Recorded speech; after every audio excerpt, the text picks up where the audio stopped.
I think what I might try doing is running this pot on my buffer wheel over there and see how that does with it. Uh, this is looking pretty good. I think I might want that to dry a little bit more before I start working on it, but still, kind of liking the looks of that. Maybe we should just play with the buffer wheel a little bit and see what kind of outcome we get with it.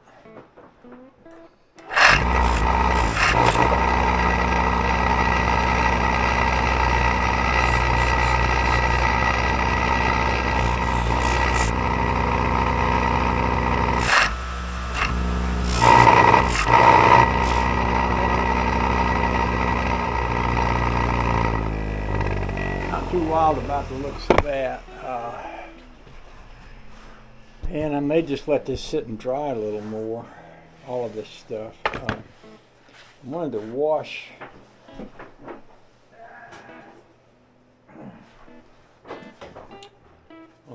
I thought that was cleaner, but that's penetrating oil.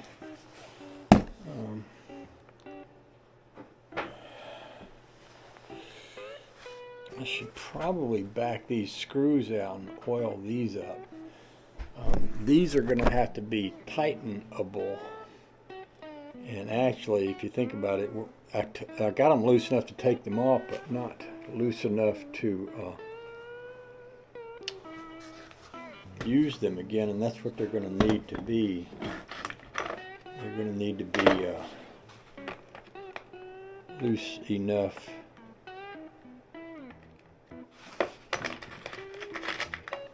These threads are going to need to be loosened up,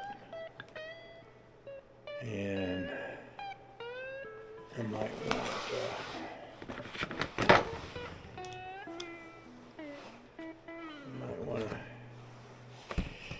to loosen them up and oil down the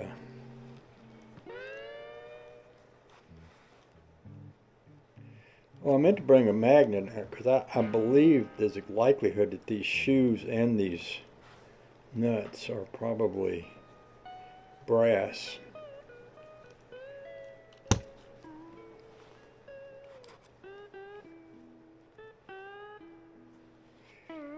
And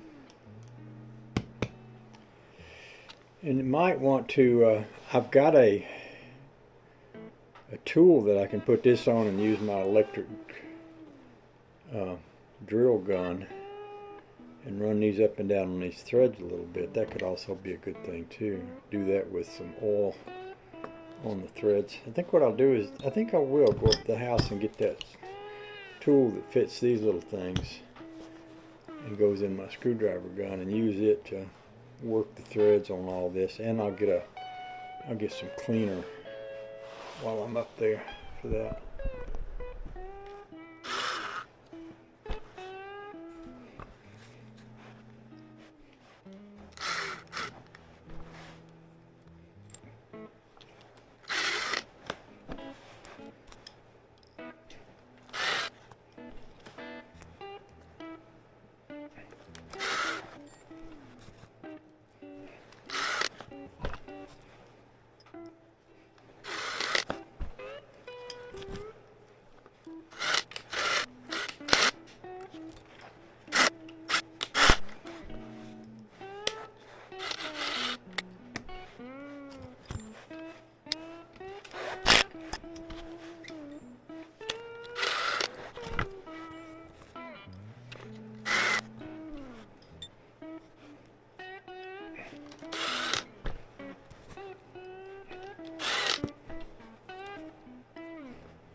Well, I think what I might do is take these bolts.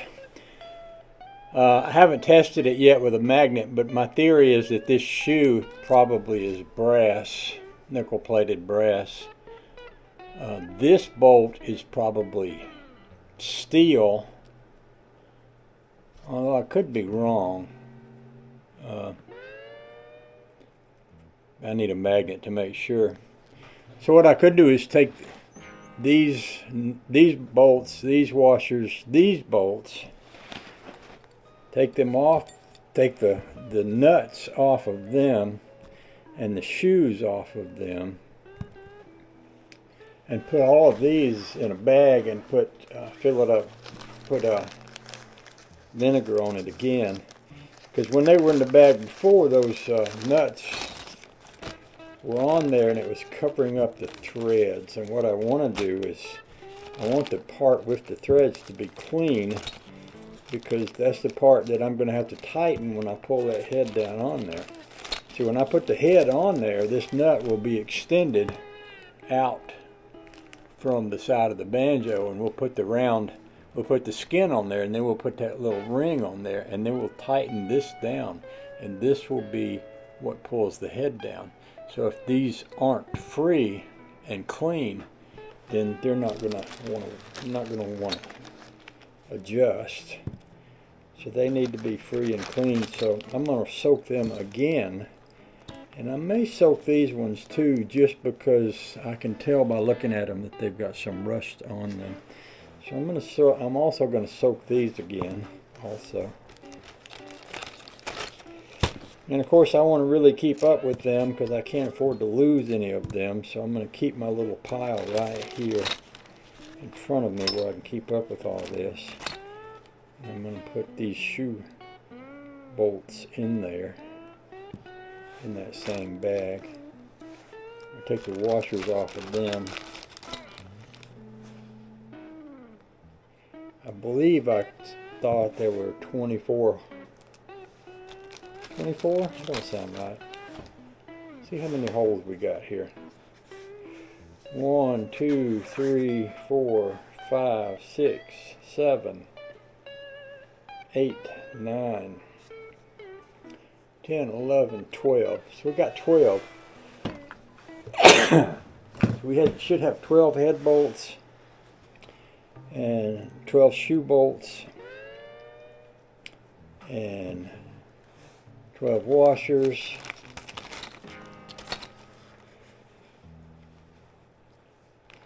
and we should have 12 of shoes and 12 of the head bolt nuts.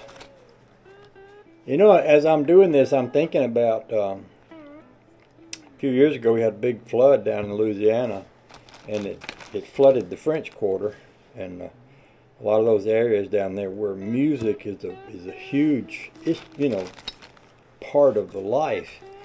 And I remember them talking about where the floods came in and flooded a lot of the area down there, that it ruined a lot of musical instruments. And I was thinking, well, banjos are ruggeder than, say, guitars, because if you got a guitar and it gets wet, well, it's all wood and it's all gonna bend up and warp and everything else. But on a banjo, very often you can save the banjo if you carefully take it apart and do exactly what I'm doing with these right here. Then you can put a banjo back into playable condition again just by doing this exact same thing as what I'm doing with this one. And that could be a useful thing, because you know, you can go out and buy a new banjo, but you can't go out and buy a new 100-year-old vintage banjo like a Vega or a Stromberg or S.S. Stewart or Bacon and Day or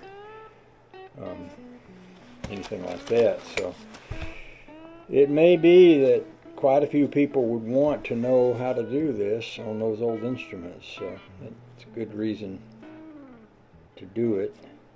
I realize these videos are long, but I also feel like you should see how much time it actually takes to do this stuff, because, you know, let's just say you've got a vintage banjo that's been ruined in a flood and you want it to be repaired, and you're thinking, well, you know, this guy over here, he'll do it for $50. Well, not likely, because just the amount of time, and you can see the amount of time that I'm spending on this banjo. Now, this banjo isn't worth the amount of money it would cost you to pay somebody to fix it. But if you're a musician and this is your banjo, you know, people develop. I'm gonna throw these are the ones that go in the tuning pegs too, and I'm gonna throw them in that bag and soak them some more too, as well as this tail piece. I noticed it's still got some rust on it, and this little piece right here, it's still got some rust on it. So what I've got left is my shoes, And my banjo head bolts, 2, 3, 4, 5, 6, 7, 8, 9, 10, 11, 12 of those. And I got this little pin, which it's still pretty dirty. I might soak it in there too again. And then this is my nut. This goes on the banjo. This is a piece of wood, and it goes right here in this slot, and that's where your nut is. I'm trying to think of the name of this black wood. I know it's got a name. It momentarily slips my mind. Super hard wood. So, okay. So, I might soak this bolt again too. So we're going to throw all this back in here, and then we're going to squirt the vinegar in this bag again.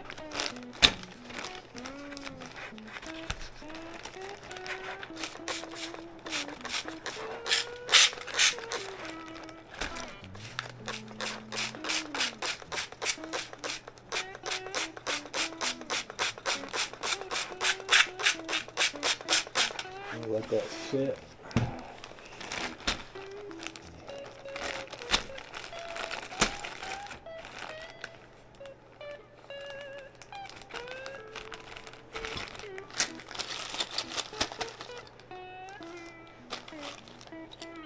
That bag may be leaking. I don't know. I don't want it to, but it feels like it might be leaking.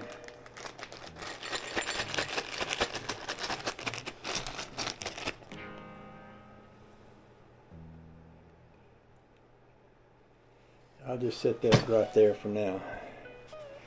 So this is what we got left there. These are the shoes, and this is the head bolts, and this is the bridge, and this is just a piece of wood.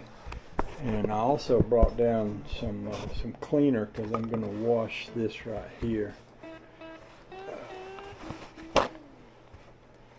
See if we can make that pretty.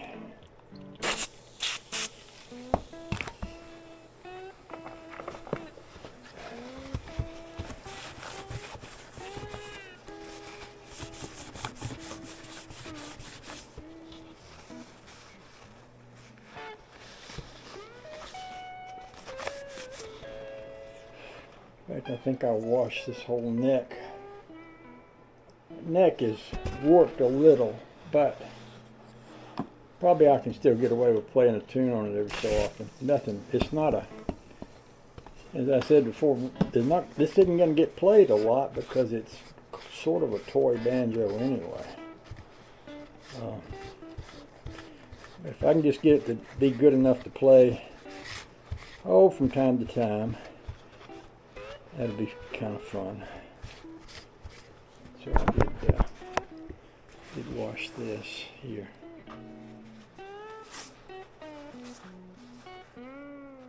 I think the rest of that needs to sit a little longer. I am eventually going to paint that part, and I want to cover this part up. Probably tape this off over here. So I'm going to leave this a while and let it dry good. Let those parts soak in the vinegar real good. This part here, I could probably use some more sanding.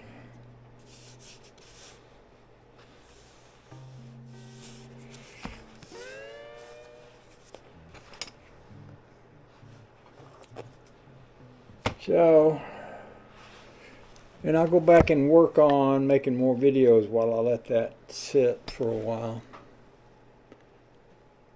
I might make a run into town to see if I can find any of those old style postal envelopes that I was talking about earlier. Alright.